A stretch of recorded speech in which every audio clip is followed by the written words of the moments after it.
A year after my husband passed, I commissioned a firm to overhaul his former office. I'd just reached the church when the foreman phoned, stating, "Ma'am, you must see what we discovered, but don't come solo. Bring both your sons." Why the demand? My pulse raced as we pulled up. I was sitting in church, the closing hymn swelling around me, when my phone vibrated.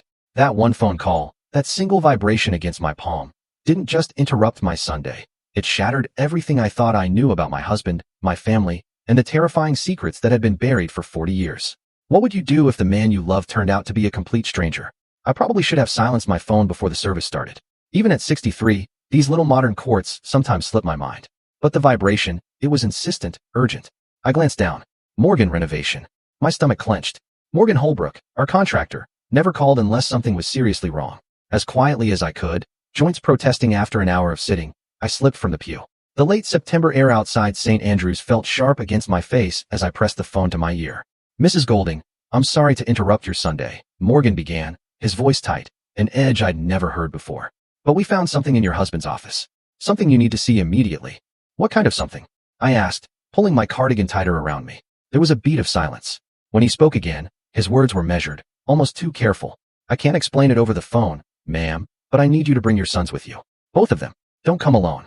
The line went dead.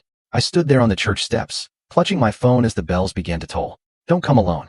What on earth could possibly require both Michael and Dale? What could a contractor find that would warrant such a chilling warning?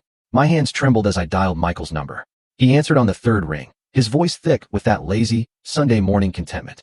"Mom, I'm in the middle of breakfast with Claire and the kids. Michael, I need you at the house. Now." I tried so hard to keep my voice steady. "Bring Dale." "What's wrong?" he demanded, immediately picking up on my tone. "The renovation crew found something. Morgan says we all need to be there." I heard him cover the phone, a muffled conversation in the background. Claire's voice rose sharply, irritation, inconvenience. I knew that tone well. "Mom, can't this wait until—" He said not to come alone, Michael. He said to bring both of you. Another pause. "We'll be there in 20 minutes. I drove home through the quiet streets of Millbrook Falls, Virginia, my mind a whirlwind of terrifying possibilities. Thomas had been gone for a year now, a full cycle of seasons without his steady presence. The heart attack had been sudden, brutal. One moment, he was in his study, preparing for a deposition. The next, he was gone. His office had remained untouched since that January morning. I just couldn't bring myself to enter it, to face the gaping absence that filled every corner of that room. But 3 weeks ago, on what would have been our 42nd anniversary, I'd made a decision. I would transform that space. Not erase Thomas. I could never do that, but create something forward-looking. A library, maybe, a place where our grandchildren could read. The renovation had started 5 days ago. They'd begun with the bookshelves, carefully boxing up Thomas's law volumes, then the carpet, the old wallpaper. Morgan had promised 3 weeks, maybe 4. Today, they were scheduled to open up the wall behind Thomas's desk, something about updating the electrical wiring before installing the new built-in shelving. As I turned on a Hawthorne Drive, I saw both my sons' cars already in the driveway. Michael's sleek BMW next to Dale's more modest Honda. They stood together near the front porch, and even from this distance, I could see the tension in their postures. They'd barely spoken to each other since Thomas's funeral, some argument over the estate that I tried desperately to stay out of. "Mom," Michael called, striding toward me as I climbed out of my car. All business, in his pressed slacks and polo. At 41, he'd inherited his father's sharp features and sharper mind. "What's this about?" "I don't know any more than you do," I said, fumbling for my keys. Dale hung back, hands shoved deep in his worn jeans pockets. At 37, he'd always been the gentler of my 2 boys, more interested in his high school teaching position than following his father and brother into law. But there was something guarded in his expression now, something watchful. The front door opened before I could use my key. Morgan stood there, his face pale beneath his tan, sawdust clinging to his flannel shirt. "Mrs. Golding, thank you for coming so quickly." His eyes darted to my sons. "All right, Morgan, what did you find?" Michael demanded, already moving past him into the house. Morgan looked at me, and I saw something in his eyes that made my blood run cold. Pity. And underneath it, something else. Fear. "It's better if you see it yourselves," he said quietly. We followed him through the familiar hallway to Thomas's study. The room looked strange, violated. Stripped of carpet and wallpaper, the very bones of the house exposed. 2 of Morgan's crew stood near the far wall, their faces carefully neutral. The wall behind where Thomas's desk had stood for 2 decades was gone. Not just opened, completely removed. In its place was a space I'd never known existed. A hidden room. It was small, perhaps 8 feet by 10, lit now by the work lights Morgan's crew had brought in. The walls were bare drywall, never painted, and along them were shelves. Dozens of them, crammed with files. The wall was false, Morgan explained, his voice tight. Double-layered. "We found the seam when we were checking for studs. There's a door mechanism here. He pointed to what looked like an innocuous section of bookshelf, hidden behind the trim work. Your husband built this years ago. A professional job. I stepped closer, my heart hammering against my ribs. The files were labeled, organized with the same meticulous care Thomas brought to everything in his professional life. I recognized his handwriting on the tabs, but it was the contents that made my breath catch. Photographs, documents, newspaper clippings, and names. So many names, written in Thomas's precise script across manila folders. Michael pushed past me, grabbing one of the files. His face went white as he opened it. What the hell is this? He breathed. I pulled another file from the shelf at random. Inside were photographs of a man I didn't recognize, copies of financial documents, what looked like surveillance notes, dated over a decade ago. And at the top of the page, in Thomas's handwriting, subject, Richard Peton. Status, terminated. Terminated. My hand shook as I set the file down and reached for another. And another. Each one contained a dossier on someone. Most of them people I'd never heard of, but some names I recognized. Local business owners, a former mayor, the superintendent of schools. Mom. Dale's voice was strangled. He stood in the corner of the hidden room, holding a file that bore no name on the tab, just a date, June 1998. He opened it, and photographs spilled onto the floor. I bent to gather them, and my world tilted. On its axis, the photos showed a young woman, beautiful, dark-haired, entering and leaving a hotel. In some of them, she was with a man. Not just any man. My husband. There were receipts, hotel bills, restaurant charges, all dated across a span of 6 months in 1998. The year Michael had graduated from college.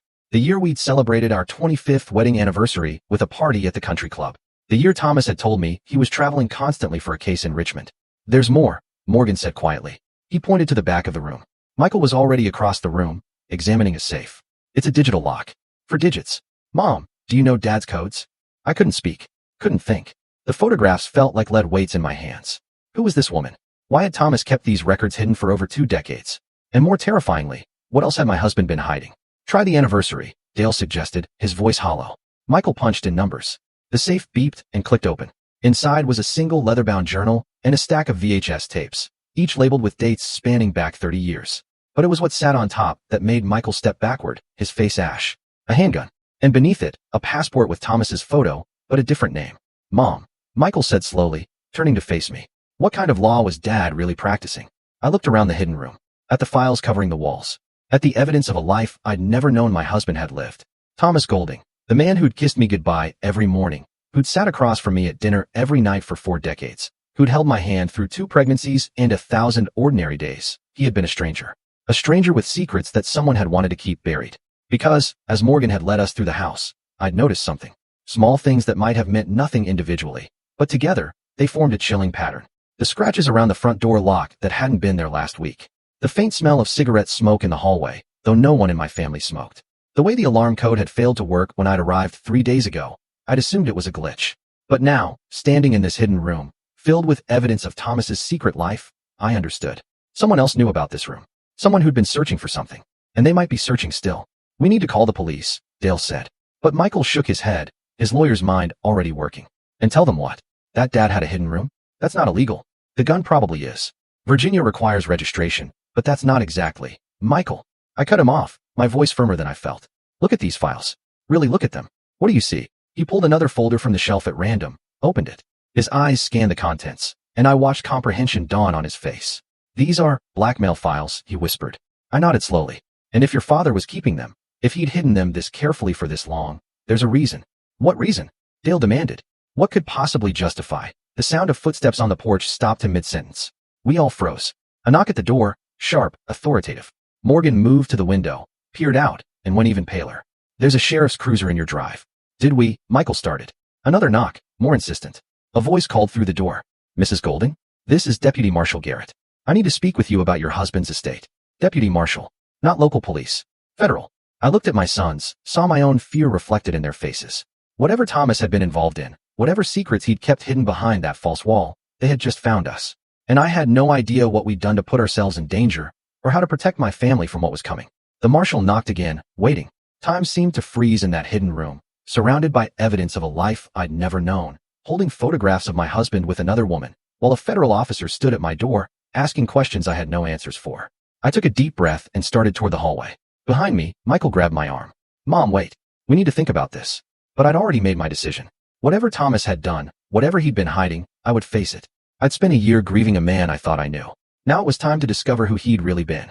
even if the truth destroyed everything I'd believed about my life. Deputy Marshal Robert Garrett was younger than I'd expected, perhaps 50, with steel gray hair and eyes that missed nothing. He stood on my porch with the patient stillness of a man accustomed to waiting, his badge displayed prominently on his belt. "Mrs. Golding, I apologize for the Sunday intrusion," he said, his Virginia drawl softening the formality. "I'm following up on some irregularities related to your late husband's estate filing. May I come in?" Behind me, I felt Michael tense. Dale had gone silent. Morgan and his crew were still in the house, witnesses to whatever was about to unfold. "Of course," I said, stepping aside. My voice sounded remarkably calm, considering my heart was attempting to break through my rib cage. "Though I'm not sure what irregularities you're referring to. Everything was handled by my husband's law partner, Edward Hutchins." Something flickered in Garrett's eyes at the mention of Edward's name. "Yes, ma'am. That's actually part of what I need to discuss with you." He followed me into the living room, noting the renovation chaos with a sweep of his gaze. His eyes lingered on the open doorway to Thomas's study, and I saw a recognition there. He knew about the hidden room, or suspected. "Marshal," Michael stepped forward, extending his hand with the practiced ease of a corporate attorney. "I'm Michael Golding, Mrs. Golding's eldest son. Perhaps you could explain the nature of this visit." Garrett shook his hand, assessed him with a glance. "I'm investigating potential financial crimes related to several estates managed by the Golding and Hutchins law firm over the past 15 years. The words fell like stones into still water. "My father's firm," Michael's voice sharpened. "That's impossible. Golding and Hutchins has an impeccable reputation." Garrett corrected quietly. "Edward Hutchins disappeared 3 days ago, cleaned out the firm's trust accounts, approximately $2.3 million, and vanished. We've issued a federal warrant." The room spun. I gripped the arm of the sofa to steady myself. Edward Hutchins had been Thomas's partner for 30 years. He'd been a pallbearer at the funeral. He'd helped me navigate the estate paperwork, had assured me everything was in order. "When you say disappeared," Dale asked slowly, "do you mean?" "I mean his wife came home Thursday evening to find his clothes gone, his computer wiped, and a note saying he was sorry." Garrett pulled out a small notebook. "Mrs. Golding, when did you last speak with Mr. Hutchins?" I struggled to remember. 3 weeks ago, when I signed the papers to authorize this renovation. He came here to the house. Did he seem agitated? Worried? I thought back to that afternoon. Edward had been his usual self, professional, sympathetic, perhaps a bit distracted. But there had been something. He'd asked about Thomas's office, whether I'd found anything unusual among his papers. Garrett's eyes sharpened. "And had you?" Michael shot me a warning glance. But I was tired of secrets. Tired of lies. "No, I hadn't been in the office since Thomas died. Not until the renovation began. It was technically true. I hadn't found anything. The contractors had." "Mrs. Golding, I need to ask you something directly." Garrett leaned forward, his expression grave. "Did you know your husband maintained files on various individuals? Personal information, financial records, the kind of documentation that might be considered blackmail material?" Michael interrupted coldly. "Marshal, I think before my mother answers any more questions, we should establish whether she needs legal representation." "I'm not investigating your mother," Garrett said. "But I am investigating what your father and Edward Hutchins were doing with those files, and why Hutchins ran the moment he heard about this renovation." The pieces clicked together in my mind with terrible clarity. He knew about the hidden room. We believe so. Yes. We also believe he was afraid of what might be found there. Garrett stood, walked to the window overlooking the backyard. "Mrs. Golding, your husband was a brilliant attorney. He also kept meticulous records of information that certain people would prefer stayed buried. We think Hutchins was helping him manage that information. And when your husband died, someone else wanted those files. So someone came looking," I finished. "And Edward was being pressured, perhaps threatened." Garrett nodded. "We think Edward was being pressured, possibly threatened. And rather than face what was coming, he took the money and ran. Leaving my mother to face the consequences," Michael said bitterly. "Leaving all of us to face them," Dale corrected. He'd been quiet until now, but his face was ashen. "If Dad was blackmailing people, we don't know that's what he was doing," I said sharply. But even as I spoke the words, I knew they rang hollow. What else could those files be? Garrett turned back to face us. "I need to see that room. Whatever your husband was hiding, it may be evidence in a federal investigation. And it may also help us locate Edward Hutchins before what?" I demanded. "Before whoever he's running from catches up to him." A chill ran down my spine. "You think he's in danger?" "I think everyone connected to those files is in danger, Mrs. Golding, including you." The weight of his words settled over the room like a shroud. Morgan appeared in the doorway, his face uncertain. "Ma'am, should my crew leave?" "Yes," Garrett said before I could answer. "I'll need this to be an official scene. No unauthorized personnel." As Morgan and his crew filed out, I watched my peaceful Sunday morning transform into something from a nightmare. Federal investigation. Missing partner.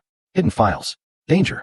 And underneath it all, the nagging question, who had Thomas really been? After Morgan left, Garrett spent 2 hours in the hidden room, photographing everything, making notes, occasionally asking questions I couldn't answer. Who were these people? When did Thomas compile these files? Did I recognize any of the names? I recognized 3. Lawrence Brennan, who'd served as mayor of Millbrook Falls 10 years ago. Rita Vance, principal of the high school where Dale taught. And Sheriff Raymond Cook, who'd recently retired after 30 years of service. All 3 had been friends, people we'd socialized with, shared meals with, celebrated holidays alongside. All 3 had files documenting secrets that could destroy them. Ma'am, you need to see this. Dale stood in the doorway of the hidden room, holding the leather journal we'd found in the safe. His hands trembled slightly. It's Dad's handwriting. It's a ledger. Garrett took the journal, flipped through pages filled with Thomas's precise script. Dates, names, amounts. Payments received. Services rendered. The clinical language of transactions. Your father was running a protection service, Garrett said finally. People paid him to keep their secrets. Substantial amounts, based on these figures. That's not possible, I whispered. But I was staring at entries dated across decades, thousands of dollars, tens of thousands, all meticulously recorded. Michael snatched the journal from Garrett's hands, his face flushed with anger. This doesn't prove anything. These could be legitimate legal fees for cases that were never filed with the court. Garrett's voice was gentle but firm. Mr. Golding, I've already cross-referenced some of these names with public records. Your father wasn't representing these people in legal matters. He was collecting money to keep quiet about information he'd gathered. Then he was a criminal, Michael said flatly. Or he was protecting people, I said quietly. Everyone turned to look at me. What if these weren't victims? What if they came to him, asked for help, and he managed the situation? Garrett studied me with new interest. An interesting perspective, Mrs. Golding. Is that what you believe? I didn't know what I believed anymore. But I knew Thomas. The man who donated to the hospital fundraiser every year, who'd mentored young lawyers, who'd held me when my mother died, and told me everything would be all right. That man couldn't have been a simple blackmailer, could he? I believe my husband was complicated, I said carefully. And I believe there's more to this story than we understand. My phone buzzed in my pocket. A text from an unknown number. Stop looking. Some secrets should stay buried. I showed it to Garrett, watched his expression harden. When did you receive this? Just now. He pulled out his own phone, made a call. I need a trace on a number and a security detail at 428 Hawthorne Drive. Priority 1. Security detail. The words made it real. We were in danger. Not theoretical future danger, but immediate, present threat. Marshall, I said slowly. If someone knows we found this room, knows we're looking through these files, why warn us to stop? Why not just take what they want? Because they don't know what you found yet, Garrett finished. They're trying to scare you into walking away before you discover something specific. Discover what? Dale demanded. That's what we need to figure out. Garrett closed the journal carefully. Mrs. Golding, I'm going to need you and your sons to come to the federal building tomorrow morning. We'll need complete statements, and we need to secure these files before. The sound of shattering glass cut him off.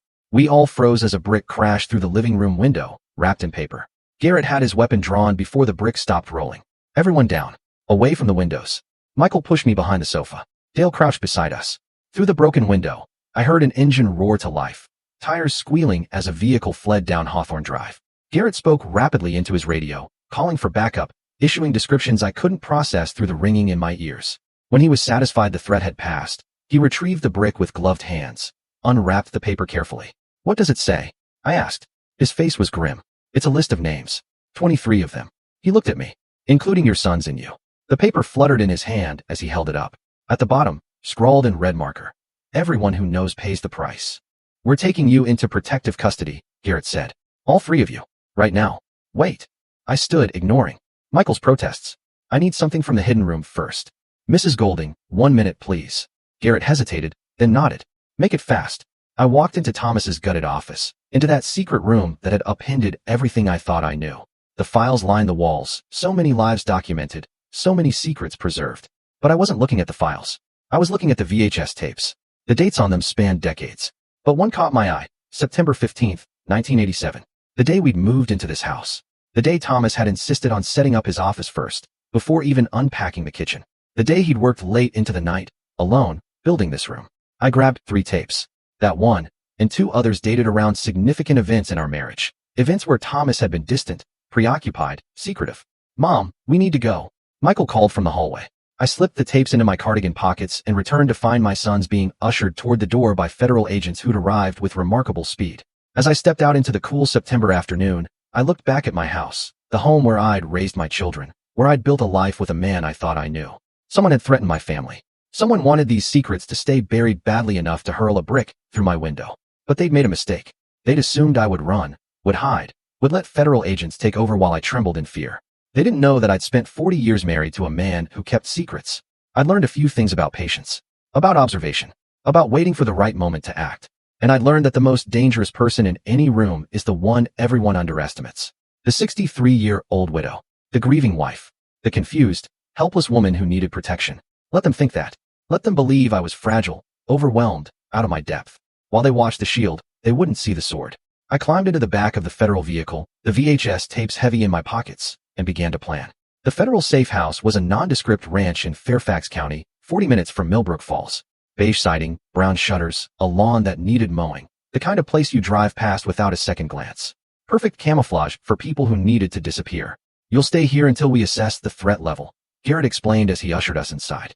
The interior was as generic as the exterior. Standard government-issue furniture, bare walls, the faint smell of industrial cleaner. We've got agents posted outside. No one gets in or out without authorization. Michael immediately started making calls to his office, his wife, anyone who would listen to his complaints about the disruption to his schedule. Dale sat at the kitchen table, staring at nothing, his face still pale from shock. I excused myself to the bathroom, locked the door, and pulled out the VHS tapes. 3 cassettes, 3 different eras of our marriage, but no way to watch them. I doubted the safe house came equipped with a VCR. A soft knock interrupted my thoughts. Mom? You okay? It was Dale's voice, uncertain. I slipped the tapes back into my pockets and opened the door. I'm fine, sweetheart. He studied me with a concern that made my heart ache. Of my 2 sons, Dale had always been the more perceptive, the one who noticed when something was wrong. This is insane, he mumbled. All of it. Dad couldn't have been what they're saying he was. I know, I squeezed his hand. But we need to understand what really happened before we can defend him. The files, Mom, all those people. What if they're coming after us because he struggled with the words. What if Dad hurt people? What if he ruined lives? It was the question I'd been avoiding. Then we deal with the truth, whatever it is. But even as I said it, doubt gnawed at me. Thomas had been many things, but cruel, destructive. I couldn't reconcile that with the man who'd read bedtime stories to our sons, who'd held my hand through my father's funeral, who'd kissed my forehead every morning before leaving for work. Unless I'd never really known him at all. That evening, while Michael argued with Claire over the phone in the bedroom and Dale dozed on the couch, I noticed something odd. The agent posted by the front door, a young woman named Torres, kept checking her phone, not casually, but anxiously. And when Garrett stepped outside to take a call, I saw Torres follow him. Through the window, I watched them have a heated conversation. Garrett's body language was aggressive, territorial. Torres looked defensive. They were arguing about us, about the case. When Garrett returned, his expression was carefully neutral. But I'd spent 40 years reading people's faces at dinner parties and client meetings. Something had changed. Mrs. Golding, I need to ask you some questions about your husband's partnership with Edward Hutchins. He sat across from me at the kitchen table, pulled out his notebook. How much did you know about their business arrangement? I knew they were partners, equal shares in the firm. Thomas handled most of the trial work. Edward managed estates and contracts. Did you know Edward was married before? That his first wife died in a car accident in 1995. The question seemed to come from nowhere. Yes, I knew. It was tragic. She was only 32. Garrett's pen stilled on the page. Did your husband ever mention anything unusual about that accident? A cold feeling spread through my chest. What are you implying? I'm not implying anything. I'm asking if Thomas ever suggested the accident might not have been. He chose his words carefully. Accidental. Absolutely not. But even as I said it, I remembered something. A conversation years ago, after a firm dinner, Thomas and I driving home, and him saying something odd about Edward. He's trapped now. No way out. I'd assumed he meant trapped by grief, by loss. What if he'd meant something else entirely? Marshall Garrett, I said slowly. What did you find in those files about Edward's wife? He closed the notebook. That's part of an ongoing investigation. I can't. You think my husband knew something about her death? You think he used it to control Edward?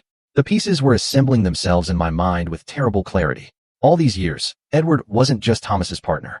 He was what? Another victim. Another person Thomas had leverage over. I think your husband was very good at collecting insurance policies, Garrett said quietly. Information he could use if he ever needed leverage. And I think Edward Hutchins finally decided he'd had enough. My phone buzzed. Another text from the unknown number. Ask Garrett about his brother. I showed him the screen, watched the color drain from his face. Who sent this? His voice was tight. The same number as before. What does it mean? What about your brother? Garrett stood abruptly, walked to the window. When he spoke again, his voice was rough.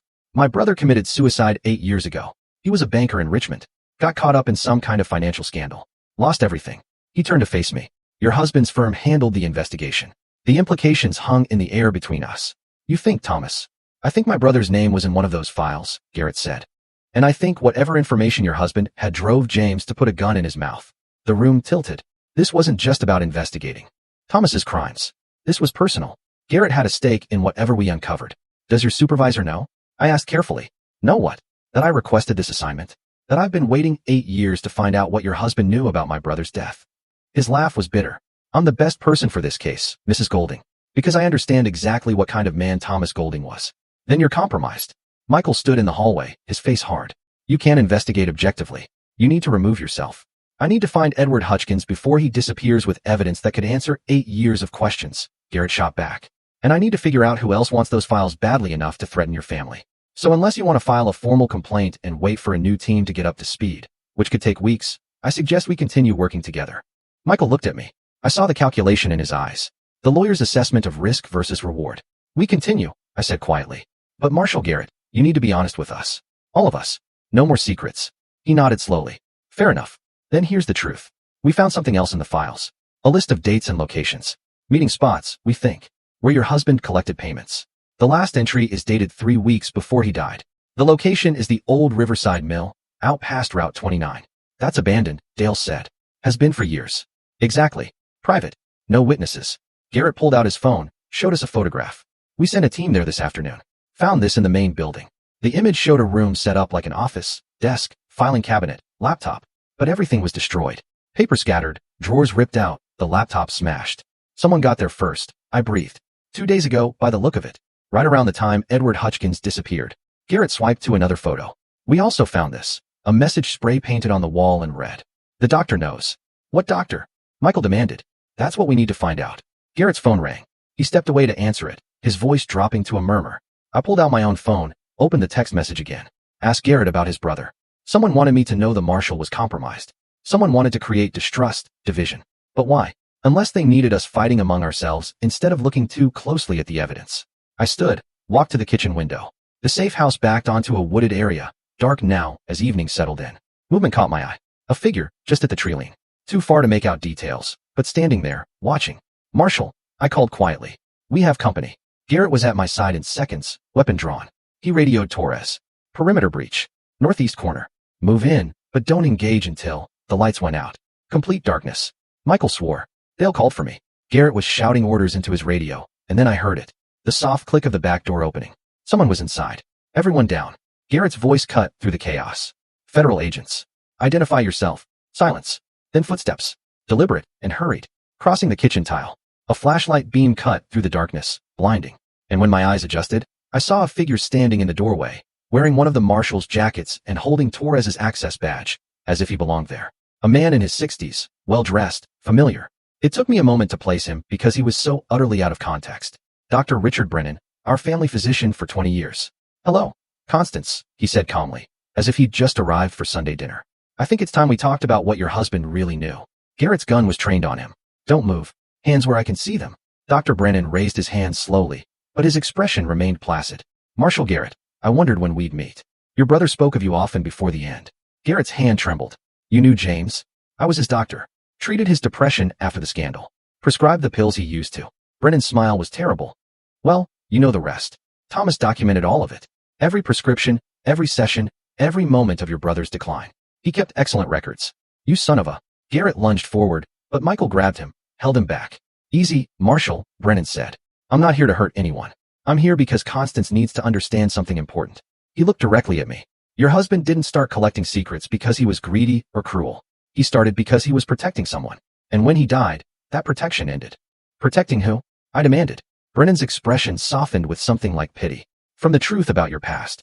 About who you really are. The floor seemed to drop away beneath me. What are you talking about? Your maiden name was Constance Elizabeth Bradford, correct? Grew up in Charlottesville. Only child of Robert and Eleanor Bradford. Yes, I whispered, though suddenly I wasn't sure of anything. Except that's not true. Any of it. Brennan pulled a folder from his jacket. I recognized it instantly as one of Thomas's files. Thomas spent 30 years keeping this hidden. But now that he's gone, the people who wanted it buried have come looking. And they will hurt anyone who stands in their way. He tossed the file onto the kitchen table. In the flashlight beam, I saw my name on the tab. My file. Thomas had kept a file on me. Open it, Brennan said. Before anyone else dies, you need to know what your husband gave up everything to protect. My hands shook as I reached for the folder. Michael and Dale crowded close. Garrett kept his weapon trained on Brennan, but his eyes were on the file, too. I opened it. The first document was a birth certificate. Not mine. I'd seen mine hundreds of times.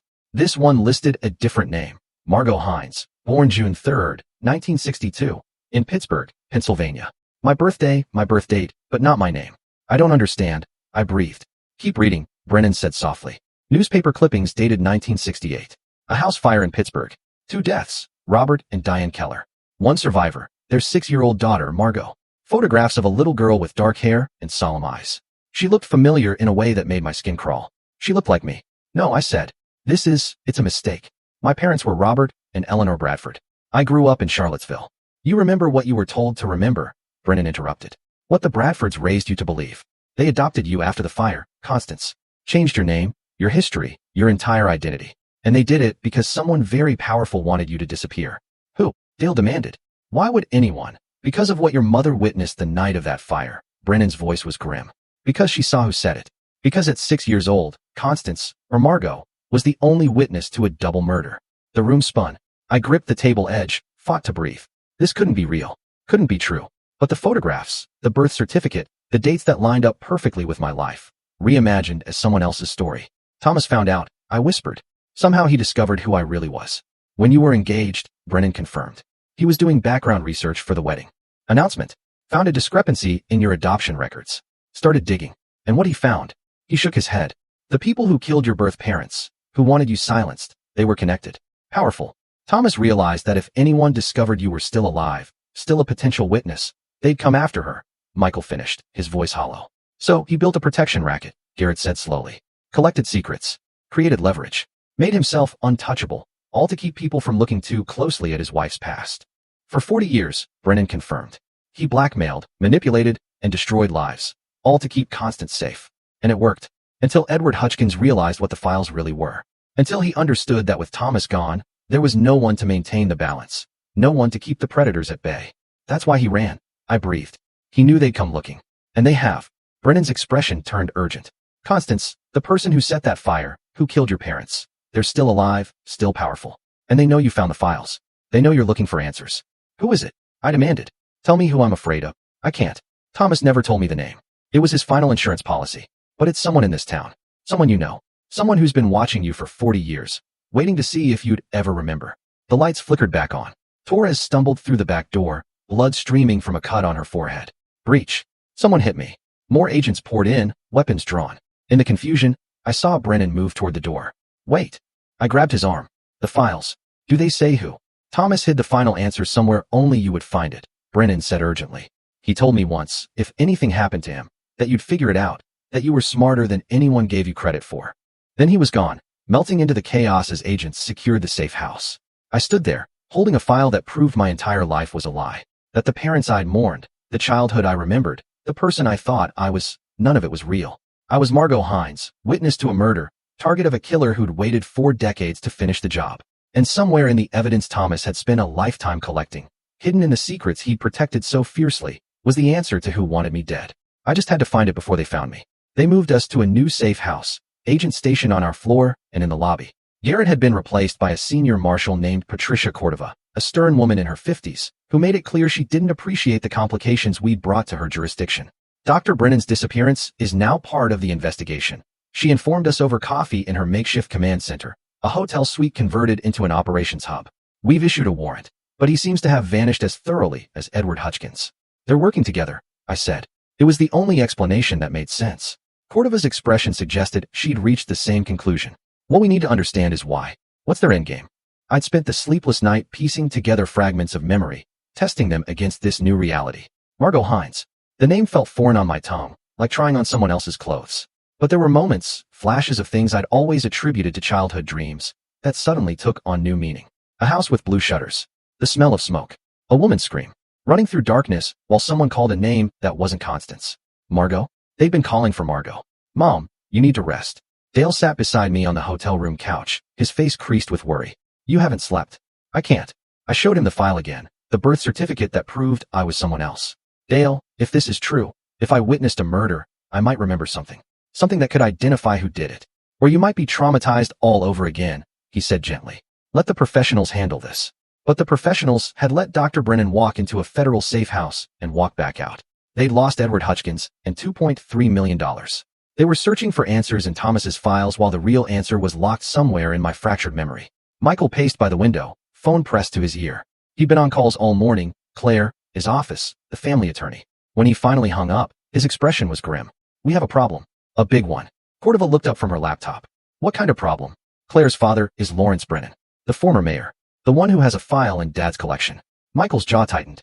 She just informed me that her family is filing a lawsuit against Mom for defamation and emotional distress. They're claiming Dad's files contain false information intended to damage her father's reputation. That's ridiculous. Dale said. They can't sue Mom for something Dad did. They can and they are. And Claire's standing with them. Michael's voice cracked slightly. She wants me to choose. Her family or mine. The betrayal in his eyes cut deeper than any physical wound. His wife, the woman he'd built a life with, was turning this investigation into a weapon against us. Lawrence Brennan, I said slowly, pulling the name from memory. He was mayor from 2008 to 2014. Thomas and I went to several functions at his house. He has a daughter about your age, Michael, and a son. Richard, Cordova finished, looking up from her computer. Dr. Richard Brennan, who just happens to be your family physician and the person who broke into the safe house last night. The connections assembled themselves like a spider's web. Lawrence Brennan, compromised by whatever Thomas had discovered. His son Richard, somehow involved in covering up the truth about my identity. Both of them connected to a murder 40 years old. We need to see Lawrence Brennan's file, I said. Cordova shook her head. It's evidence in a federal investigation. I can't just, my family is being sued. My son's marriage is falling apart. Someone is trying to kill me. I stood, fought to keep my voice steady. I have a right to know what's in that file. After a long moment, Cordova pulled out her phone, made a call. 10 minutes later, an agent arrived with a copy of Lawrence Brennan's file. It was thicker than most of the others. Inside were photographs dating back to the 1980s, financial records, copies of sealed court documents. But it was the newspaper clipping that made my blood run cold. Pittsburgh Gazette, October 15, 1968. Investigation continues in Keller House fire. The Brennan family lived in Pittsburgh, I whispered. In 1968. Cordova was already typing, pulling up records. Lawrence Brennan, born 1959 in Pittsburgh. Family moved to Virginia in 1969, 1 year after the Keller fire. She looked up. His father was a fire inspector. I finished, the memories surfacing like something from deep water. I remember there was a man who came to our house. The Keller's house. He wore a uniform. He argued with my father about something. The fragments were assembling into a picture I didn't want to see. A fire inspector's family. A convenient house fire.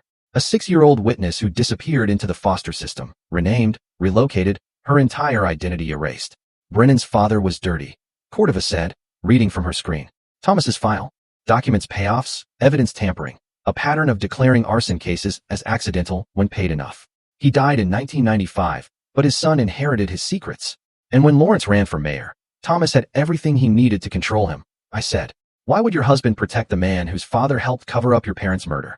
Dale asked. It was the question I'd been avoiding, but the answer was becoming clear. Because Thomas didn't just want justice, I said. He wanted insurance. He wanted to make sure the people involved had too much to lose by coming after me. Michael sank into a chair, his face ashen. Dad built an entire criminal empire just to keep you safe. And now it's falling apart. Everyone he controlled. Everyone who had something to lose. They're all scrambling to protect themselves. By eliminating the witness, Cordova said quietly. By eliminating you. My phone buzzed. Another text from the unknown number. Your sons will pay for your husband's sins, starting with Michael's reputation. Before I could show it to Cordova, Michael's phone rang. He answered, listened, and went pale.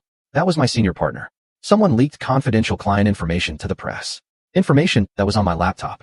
They're saying I violated attorney-client privilege. His voice was hollow. They're opening an ethics investigation. I could be disbarred. It's escalating, Cordova said. They're not just threatening anymore.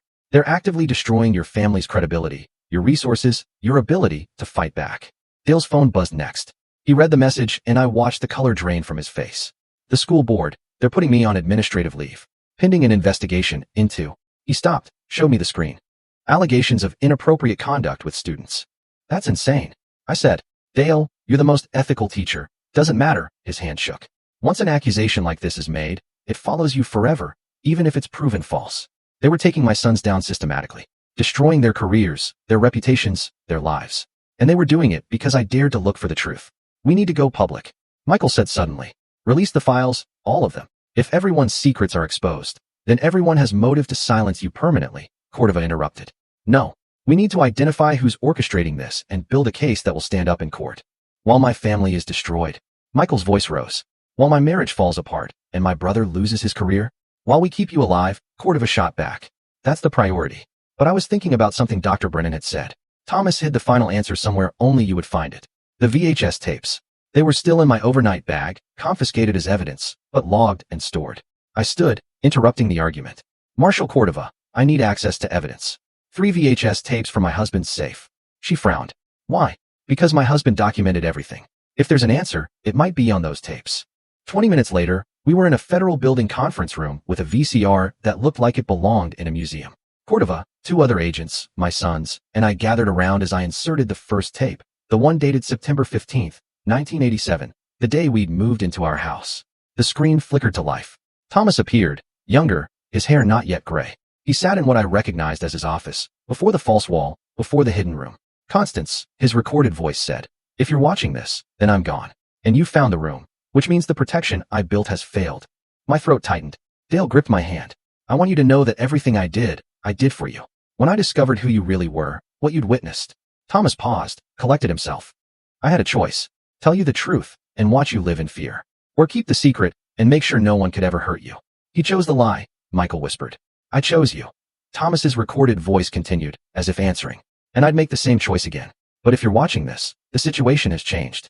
The people involved have made a move, so you need to know everything. The camera angle shifted. Thomas held up a photograph. I recognized it immediately as one from my file. The Keller house, before the fire. Your father, Robert Keller, was an accountant. He discovered fraud at his firm. Massive embezzlement, money laundering, connections to organized crime. He documented everything. Planned to go to the authorities. Thomas's expression was grave. They killed him before he could. Made it look like an accident. A gas leak. A house fire. But you survived, Margot. You ran. The name sent chills through me. Margot. I'd been Margot. The man who ordered the hit was named Vincent Castellano. Mid-level crime boss. Pittsburgh operation. He's dead now. Died in prison in 1994. But his organization survived. And the person who actually... Thomas leaned closer to the camera. That was never proven. The investigation was compromised by the Brennan family's fire inspector father. The evidence was destroyed. Then how do we find them? I asked the screen, knowing he couldn't answer. But Thomas smiled, as if he'd anticipated my question. I spent 30 years following the money. Castellano's organization had connections in Virginia. When his empire fell, his people scattered. Some went legitimate, changed names, built new lives. Got into politics, business, medicine.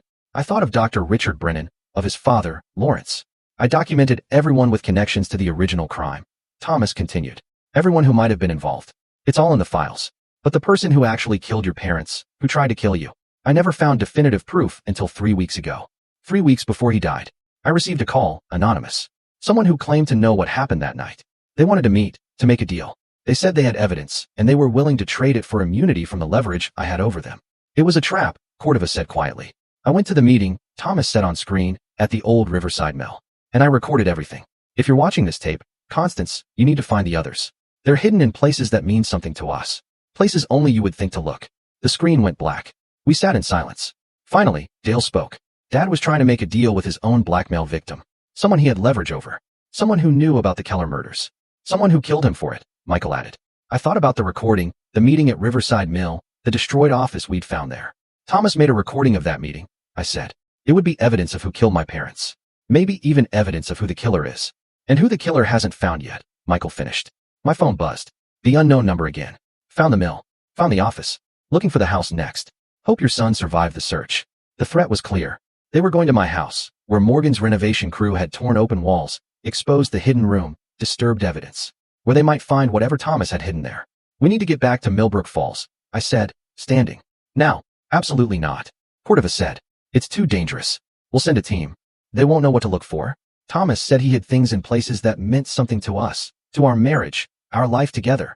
I grabbed my coat. I'm the only one who can find it. Then I'm coming with you, Michael said. Me too, Dale added. Cordova looked ready to argue, then sighed. Fine, but we do this my way. Full tactical team, armored vehicles, and at the first sign of trouble, we pull out. Agreed. I nodded, but I was already thinking ahead. Thomas had left me a trail, clues hidden in our shared history, in the life we'd built together. He'd trusted that I would be smart enough, observant enough, to find what he'd left behind. Everyone else saw me as a 63-year-old widow, fragile, confused, in need of protection. Thomas had known better. He'd spent 40 years watching me navigate social politics, manage a household, raise 2 intelligent sons. He'd seen the steel beneath the polite exterior, and he'd bet everything, his reputation, his life's work, the truth about my past, that I would be able to finish what he'd started. As we prepared to return to Millbrook Falls, to walk back into danger, I felt something shift inside me. Fear was still there, yes, But underneath it was something stronger. Determination. Someone had killed my birth parents. Someone had spent 40 years trying to keep me silent. Someone had murdered my husband to protect their secrets. And they just threatened my sons. That was their mistake. Because a mother protecting her children is the most dangerous force in the world.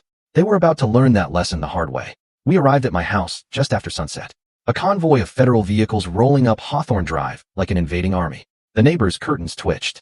Mrs. Patterson from next door stood on her porch, arms crossed, watching with undisguised curiosity. The house looked violated in the fading light. Yellow police tape still hung across the door from the brick incident. Morgan's truck was gone, but his equipment remained scattered across the lawn. Sawhorses, tarps, a stack of drywall sheets growing damp in the evening dew. Clear the perimeter first, Cordova ordered her team. 6 agents fanned out, checking the backyard, the garage, the shadowed spaces between houses where threats might hide. I stood on the sidewalk, keys clutched in my hand, and tried to think like Thomas. Where would he hide something precious? Something that could only be found by someone who knew our history, our private moments? Mom, Dale said quietly. The tree. I turned to look at him. He was staring at the old oak in the backyard, barely visible in the gathering darkness. What about it? Remember when I was 10? I built that tree house, and Dad helped me. We spent an entire weekend up there. Dale's eyes met mine. He made me promise never to tear it down. Said it was important to keep some things exactly as they were built. My heart began to race. The treehouse. We'd kept it maintained even after the boys grew up, even though it served no purpose. Thomas had insisted on replacing boards when they rotted, keeping the structure sound. Cordova. I called. We need to check the treehouse. She looked skeptical, but nodded. Ramirez, Santos, you're with Mrs. Golding. Everyone else, maintain your positions. The backyard was a minefield of shadows. The treehouse, perched in the oak's lower branches, accessible by a ladder Thomas had built with his own hands. Ramirez went up first, flashlight beam cutting through the darkness. It's clear, he called down. Just some old furniture, and wait, there's something here. My hands shook on the ladder rungs as I climbed. The treehouse was exactly as I remembered. Small platform, weathered walls.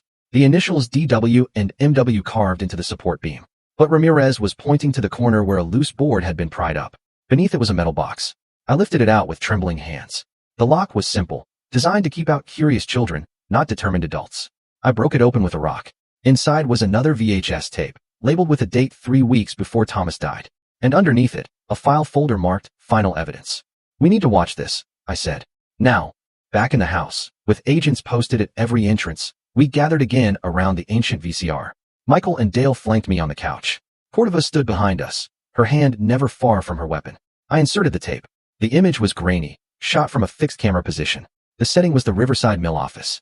I recognized the desk, the filing cabinet, before they'd been destroyed. Thomas sat in frame, facing the camera. This is being recorded on October 8th, he said, his voice steady despite the gravity of his words. I'm meeting with someone who claims to have information about the Keller murders. Someone I've maintained leverage over for 15 years. The door in the background opened. A figure entered, face initially obscured by shadow. Then they moved into the light. I gasped. Rita Vance, the high school principal, Dale's boss. Thank you for coming, Thomas said on screen. Let's get this over with. Patricia, Vance's voice was tight with tension. You said you'd destroy the files if I told you what I know about Pittsburgh. If the information is genuine, yes. I'll destroy everything I have on your embezzlement from the school district. Dale made a strangled sound beside me. She was stealing from the school for 5 years. But that's not why we're here. Thomas continued on screen. You grew up in Pittsburgh. Your father worked for Vincent Castellano's organization. Patricia's jaw tightened. He was a driver. Low level. He got out before the arrests. But not before he participated in certain operations, including the Keller fire. The room seemed to freeze. On screen, Patricia went very still. I don't know what you're talking about. Yes, you do. Your father drove the car that night. He was the getaway driver for the person who set the fire. And you know who he confessed to. Patricia's hands clenched into fists. You can't prove any of this. I can prove your father's connection to Castellano. I can prove he was in Pittsburgh the night of the fire. And I can prove that you've been paying money to someone for 15 years. Someone you're terrified of. Someone you're protecting. Thomas leaned forward. Tell me who killed the Kellers, Patricia. Tell me who tried to kill my wife when she was 6 years old. The silence stretched. Then Patricia laughed. But it was a broken sound. You don't understand. If I tell you, they'll kill me. They've killed before. They killed Eddie Hutchins 2 days ago. My blood ran cold. Eddie Hutchins. Edward's son. He'd been found dead last week. An apparent suicide. Edward's son knew. Cordova breathed. On screen, Thomas had gone pale. Eddie is dead? They made it look like an overdose, but he knew too much. His father told him everything before he ran. And now they're cleaning up loose ends. Patricia stood, began to pace. You want a name? Fine. But it won't save you. Won't save any of us. She moved closer to the camera, her face filling the frame. The person who set the Keller fire was Brennan. But not Lawrence. His older brother, James. He was 17, working for Castellano's crew, trying to prove himself. He set the fire. He made sure the Kellers couldn't escape. And then he panicked because there was a witness. A little girl who ran. My chest constricted. I couldn't breathe. James Brennan spent 40 years wondering if that little girl would remember, if she'd recognize him. When his father got the fire inspector job in Virginia and helped cover it up. When Lawrence got into politics, they all had something to lose if the truth came out. Patricia's eyes glistened. But James had the most to lose. Because he didn't just kill the Kellers. He liked it. And he kept doing it. What do you mean? Thomas asked, his voice barely audible. James Brennan has killed 6 people over the past 40 years. Made them all look like accidents. Natural causes. Anyone who got too close to the truth. Anyone who might expose him. She looked directly into the camera. And now he knows about you. About your wife. About these files. The tape went silent. Then Thomas spoke again, his voice steady despite the fear in his eyes. Where is James Brennan now? Patricia smiled. But it was terrible. That's the thing, Thomas. You already know him. You've known him for 20 years. You just never realized who he really was. The screen went black. We sat in stunned silence. Then Cordova was on her phone, barking orders. I need everything we have on James Brennan. Family records, aliases, employment history. He changed his identity, I said numbly. Just like I did. He became someone else, someone local, Michael said. Someone we know. Dale was staring at nothing, his face ashen. Principal Vance has been dead for 3 days. They found her Monday morning. Carbon monoxide poisoning in her garage. Another accident, Cordova said grimly. Just like Eddie Hutchins. Just like Thomas, I finished. The pieces were falling into place with horrifying clarity. His heart attack. What if it wasn't natural? Cordova's expression confirmed she'd been thinking the same thing. We need to find James Brennan. Now. Before. The doorbell rang. Everyone froze. Cordova signaled her agents, weapons drawn. Through the window, I could see a figure on the porch. Alone. Unarmed, as far as I could tell. Mrs. Golding. A familiar voice called through the door. It's Sheriff Cook. The dispatcher told me the feds were back at your house, and I figured I'd better come check on you. Raymond Cook. Retired sheriff. Friend of 30 years. The man who'd comforted me at Thomas's funeral. I moved to the door, looked through the peephole. He was alone. No visible weapons. Don't open it, I said suddenly. Something was wrong. Something about the voice, the timing, the way he'd appeared exactly when we'd discovered the truth. But Cordova was already opening the door, her weapon trained on Cook. Sheriff, I'm going to need you to show me some identification. Raymond Cook stepped into the light. He looked exactly as he always had. Silver hair, weathered face, kind eyes that crinkled when he smiled. He raised his hand slowly. Easy now, Marshal. I'm just here as a concerned citizen. Heard the commotion. Wanted to make sure Constance was safe. How did you know I was here? I asked, my voice surprisingly steady. He looked at me, and something in his expression shifted. The kindness faded, replaced by something colder. Because I've been watching. Waiting. 40 years is a long time to wonder if someone will remember. The world tilted. James, I breathed. He smiled then, and it transformed his face into something monstrous. Hello, Margot. Took you long enough. Cordova's weapon came up, but Cook was faster than a man his age should be. He grabbed her wrist, twisted, and suddenly he had her gun. Agents poured in from the backyard, but Cook had already put the weapon to my head. Everyone stops or Constance dies. Right here, right now, just like her parents. The agents froze. Michael and Dale started to move, but I shook my head slightly. I could feel the cold metal against my temple. Smell the sweat and desperation rolling off the man I'd called friend for 3 decades. The man who'd killed my parents, who'd tried to kill me, who'd murdered my husband. You set the fire, I said quietly. You were just a boy, old enough to understand what happened to snitches. His voice was rough. Your father was going to destroy everything. Castellano's whole operation. I did what needed to be done. And then you became a cop, I said. Changed your name. Built a whole new life. Built a perfect life. Until your husband started digging. Until he figured out who I really was. Cook's grip tightened. I tried to warn him. Tried to make a deal. But he wouldn't let it go. So, I made his heart stop. Easy enough when you know what you're doing. You murdered him. Michael said, his voice breaking. I eliminated a threat, Cook snarled. Just like I eliminated Rita Vance when she talked. Just like I eliminated Eddie Hutchins when he tried to blackmail me. Cook pulled me backward, toward the door. And now I eliminate the last loose end. The witness who's haunted me for 40 years. You won't make it out of here, Cordova said. There are 6 agents surrounding this house. Then I guess we'll see how many people die tonight. Cook's hand was steady, his voice calm. This wasn't panic. This was a man who'd killed before and knew exactly what he was doing. But he'd made a mistake. He assumed I was the same terrified 6-year-old who'd run from a burning house. He assumed I was helpless, dependent on others to save me. He didn't know what I'd learned in 40 years of watching, listening, preparing for a threat I couldn't name, but always felt lurking. He didn't know about the letter opener in my cardigan pocket, the one Thomas had given me for our anniversary. Sharp as a knife. I'd been carrying it since we found the hidden room. Just in case. You're right, I said quietly. You've been very careful. Very smart. You became the sheriff, The one person who could control investigations, cover up evidence, protect yourself. Exactly, he sounded almost proud. But you made one mistake. What's that, Margot? I drove the letter opener backward into his thigh, hard as I could. He screamed, his grip loosening for just a second. I dropped, rolled away, and Cordova was on him before he could recover. Agents swarmed, weapons drawn, and Raymond Cook, James Brennan, was on the ground, bleeding and cursing, and finally caught. I sat on my living room floor, shaking, while chaos erupted around me. Michael and Dale were beside me in an instant, their arms around me, their voices reassuring me that it was over, that I was safe. But I couldn't stop staring at the man on the floor, the monster who'd stolen my parents, my childhood, my husband, who'd hidden behind a badge and a friendly smile while destroying lives. What was the mistake? Cook gasped out through his pain, looking at me with hatred and something almost like respect. What mistake did I make? I met his eyes steadily. You assumed that being old meant being weak. You assumed I'd be easy to control, easy to kill. I stood with my son's help and looked down at the man who terrorized me without my even knowing it. But I've spent 63 years surviving, learning, watching, preparing. I smiled then, cold and sharp. And Thomas spent 40 years teaching me exactly how dangerous, underestimated people can be. As the agents hauled Cook away, as paramedics checked my trembling hands and Cordova congratulated me on my quick thinking, I felt something break open inside me. Margot Hines had watched her parents die. Constance Golding had lived a lie. But the woman standing in this house, surrounded by evidence of secrets and violence and 40 years of hidden truth, she was someone new. Someone forged by both identities, strengthened by both lives. Someone who'd just taken down a killer with nothing but intelligence, patience, and a letter opener. Thomas had been right. I was strong enough to finish what he started. And I wasn't done yet. The next 3 weeks passed in a blur of depositions, interviews, and revelations that rippled through Millbrook Falls like aftershocks from an earthquake. James Brennan, the man we'd known as Sheriff Raymond Cook, confessed to everything, not out of remorse, but with the clinical detachment of someone discussing a particularly complex chess game.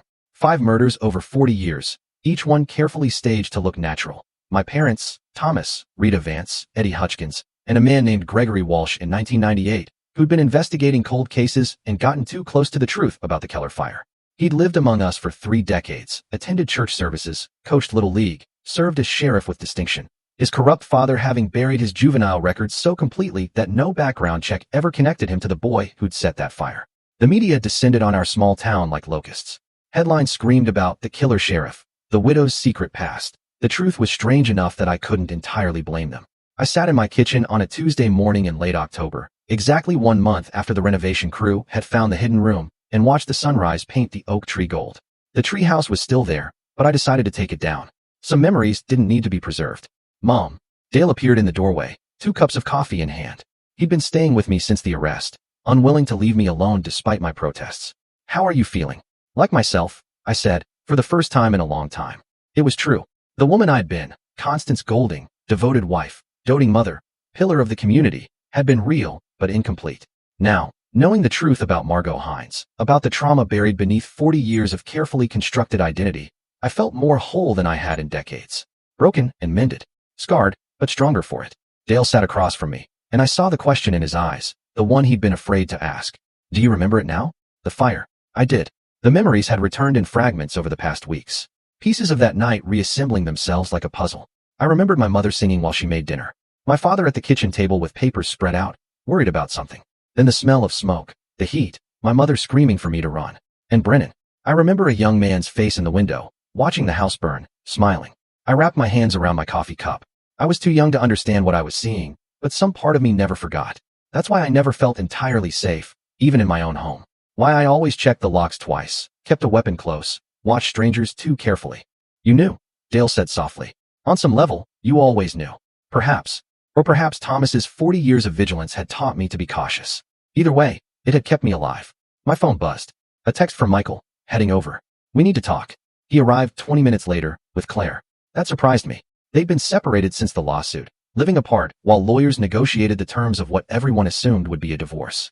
But Claire's hand was in Michael's as they walked up the path, and her eyes were red, as if she'd been crying.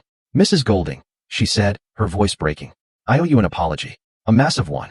I invited them in, poured more coffee, and waited. My father, Claire began, then stopped, collected herself.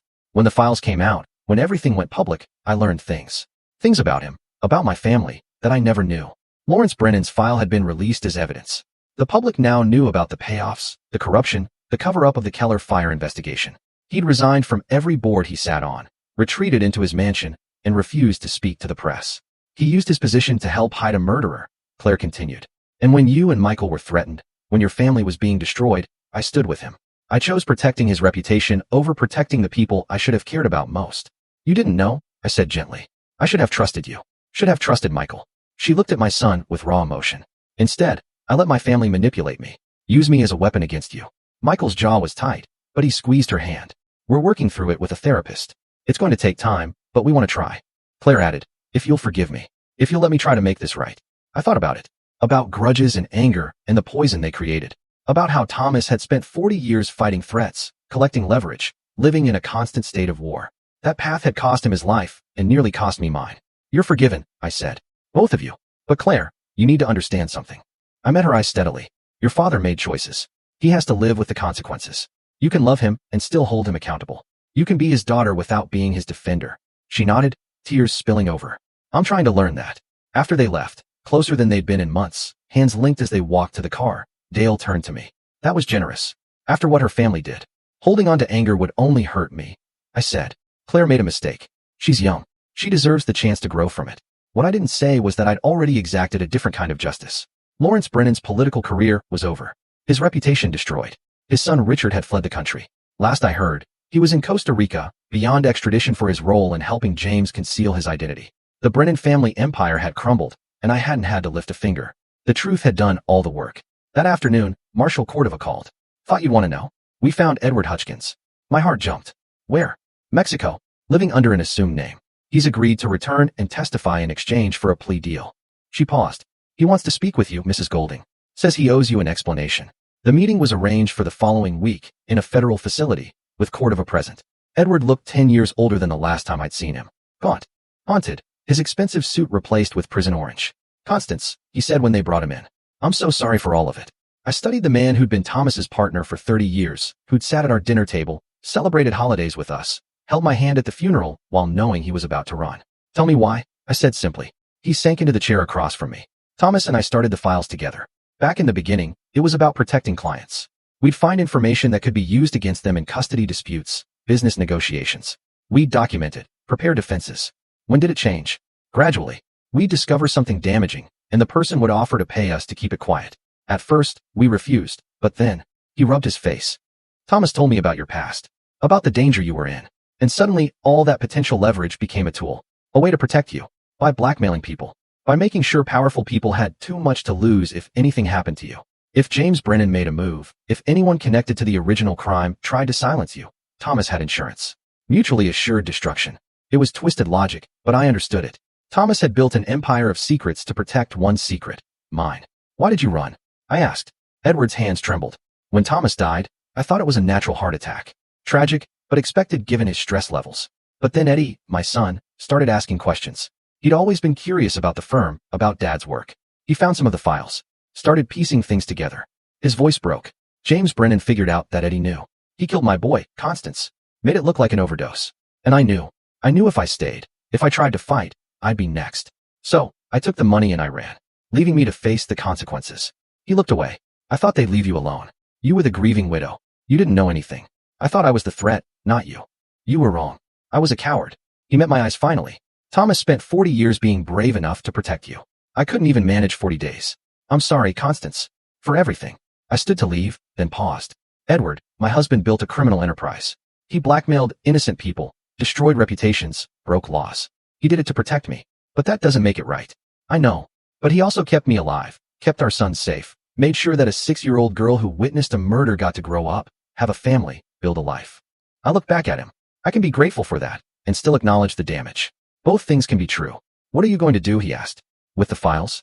With everything Thomas built? It was the question I'd been wrestling with for weeks. Thomas's hidden room contained evidence of crimes, secrets, sins, information that could destroy dozens of lives if it became public. I could turn it all over to the authorities. Let justice take its course, even if that justice was harsh and indiscriminate. Or I could do what Thomas never did. Destroy it all. Burn the files. Erase the secrets. Give people the chance to move forward without the weight of past mistakes crushing them. I'm going to make it right, I said, in my own way. The following week, I made my decision. With Cordova's approval, and under federal supervision, I went through every file in Thomas's collection. The ones containing evidence of actual crimes, fraud, embezzlement, abuse, I turned over to the appropriate authorities. People who'd hurt others would face consequences. But the rest, the affairs, the mistakes, the poor choices that had harmed no one but the people who made them, those I destroyed. Burned them in the fireplace while Dale and Michael watched the flames consuming 40 years of secrets. Are you sure about this? Michael asked as the last file curled into ash. I'm sure.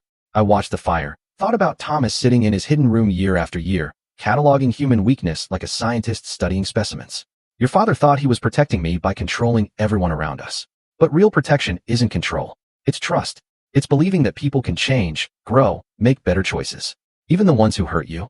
Dale asked. Especially them. Holding on to those secrets would just make me into what Thomas became. Someone living in fear, using power to create safety that was really just an illusion. The renovation was completed in November. The hidden room was sealed up, returned to empty wall space. Morgan and his crew transformed Thomas's office into the library I'd originally envisioned. Warm wood shelves, comfortable chairs, large windows letting in the afternoon light. My grandchildren visited for Thanksgiving.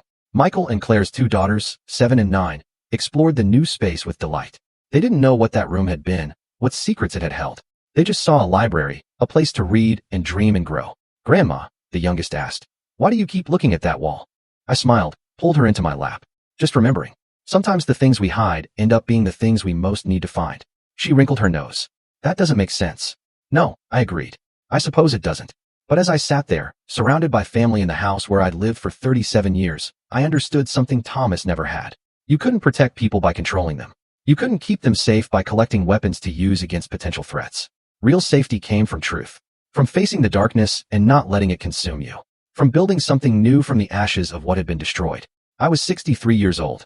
A widow, a mother, a woman with 2 names and 2 histories. Both of them true, both of them mine. I'd survived a fire at 6. Survived a lie that lasted 40 years. Survived the revelation that my entire life had been built on secrets and blood. And I'd done more than survive. I prevailed. Not through violence or vengeance, but through patience, intelligence, and the quiet strength that everyone had underestimated. That evening, after the family had gone home, I stood in the new library and looked out at the oak tree. The treehouse was gone now, hauled away by Morgan's crew. In its place was empty space, room for new growth. I thought about Thomas's final tape, his last message to me. I chose you, he'd said, and I'd make the same choice again. He'd been wrong about many things. Wrong about how to protect me. Wrong about the cost of keeping secrets. Wrong about the price he was willing to pay. But he'd been right about one thing. I was stronger than anyone knew. Smart enough to find the truth. Brave enough to face it. Wise enough to know when to fight and when to let go. The house settled around me. Familiar and strange all at once. My home. My sanctuary. No longer hiding secrets in its walls, but holding memories instead. Good ones and bad ones. Truth and lies. Everything that made a life real. I picked up my phone, scrolled to the unknown number that had terrorized me with threats, and sent one final message. You were wrong. The old know things the young have yet to learn. We survived because we're patient. We win because we're underestimated. Remember that. Then I blocked the number, deleted it, and moved on. Outside, the sun was setting, painting the Virginia sky in shades of amber and rose. A new season approaching, a new chapter beginning. And for the first time in 63 years, I knew exactly who I was. Not Margot Hines, victim of violence. Not Constance Golding, keeper of secrets. But both and neither. And something entirely my own. A survivor. A seeker of truth. A woman who'd faced her past and chosen her future. That was enough. That was everything. Have you ever faced a moment where everything you thought was true turned out to be a carefully constructed lie? What did you do to find your own truth? Let me know in the comments below. I'd really love to hear your stories.